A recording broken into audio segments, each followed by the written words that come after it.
donc fonnan kai wa ka shawu yerema an kai Yusuf la daga an kan ni ewa yere jejake pour an kai yenni hadisa yin kono fonnan kai musoman aya jantaw yere la de wa jinya fana fule cogo mi sisa min fura munun nanan balmo docteur so dola u bruso la fura site fere ka planiki boy ire ka kuma ko planiki ale be fere cogo mi docteur bolo hari bruso la fura site fere ka bo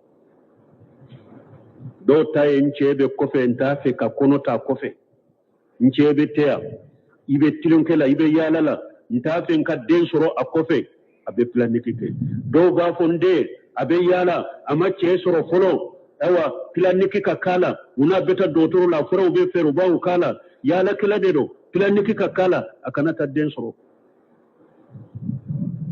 jamana falendo ni fura sugu de la burusula ube fere fura nunun be fere minke sugu la burusula fura site na be fere o chogola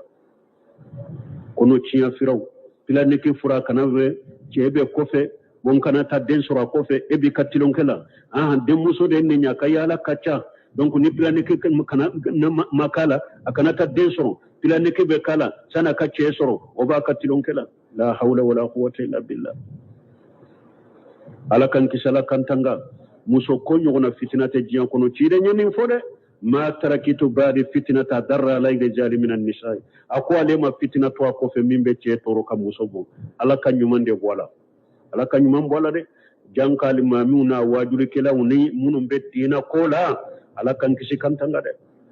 parce que dinya kan na folo fule niye mo ka teremina la ka tarakiya al mamito wajuri kala ni be wajuri la domi he do ko ite dadewa e man ne ka teremina nawa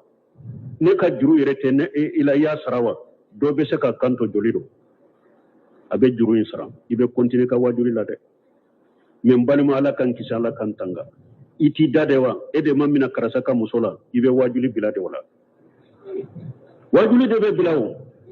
ni ma jamana en ko ni bilade wajuli ko ni be bila almamin mina to musola yauzu billah ala ka silama nyimam be kisama janko dina nyemo janko dina nunjurube munu ala ka bede kisama kelente de ka betanga ka be koroshi ka be kisi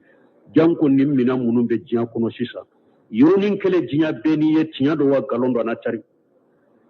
muso fitina kabola kan kisama la kan tangama wori ato yusufu ko ka do kasola de woda kadila muso koye yusuf le ko de subantia aha